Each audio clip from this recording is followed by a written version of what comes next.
Malaking sampal sa mukha ng depensa ang naganap sa ikalimang araw ng impeachment trial ni VP Sara Duterte.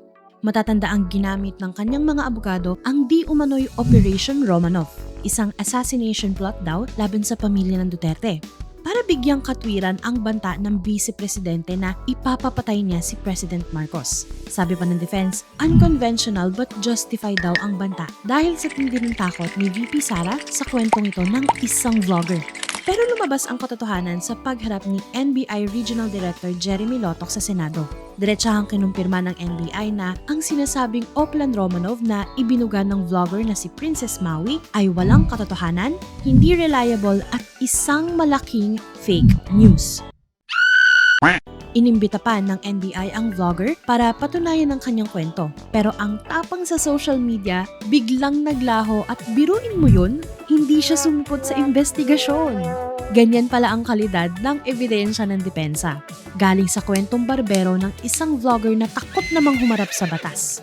Sino nga ba ang utak ng Romanov na yan? Ayon sa Open Source Digital Forensic Investigation ng NBI, ang kauna-unahang nagbanggit ng salitang Romanov ay walang iba kundi ang kapatid mismo ni VP Sara na si Davao City Mayor Baste Duterte. Noong January 2024, sa isang maisug rally, tinakot ni Baste si PBBM at sinabing, "Gabi-gabi, bago ka matulog, isipin mo ang mga Romanov." Ang pamilyang Romanov ng Russia ay binitay ng mga revolusyonaryo noong 1918. Ibig sabihin, si Baste pala ang unang nagbanta at nanakot laban sa pamilya ng presidente. Pero dahil nga master sila sa pag-ikot ng kwento, ang banta na pinakawalan ng kapatid niya, biglang binaliktad ng kampo ni Sara para palabasin na sila raw ang biktima ng Oplan Romanov. Sarili nilang script, binaliktad nila. Pero sa dulo, sa kanila rin bumalik ang resibo. Talagang kulang na lang bigyan sila ng Oscar Award sa tindi ng acting. May lumang paniniwala na kapag palagi mong ginagamit ang takot para pasunurin at pasukuin ang mga tao sa paligid mo, darating ang araw na ang sarili mo namang mga multo ang hahabol sa'yo. Kapag nasanay ka sa isang mundong puro pananakot, aakalain mo na ang bawat bulong sa paligid ay balak ding pumatay sa'yo.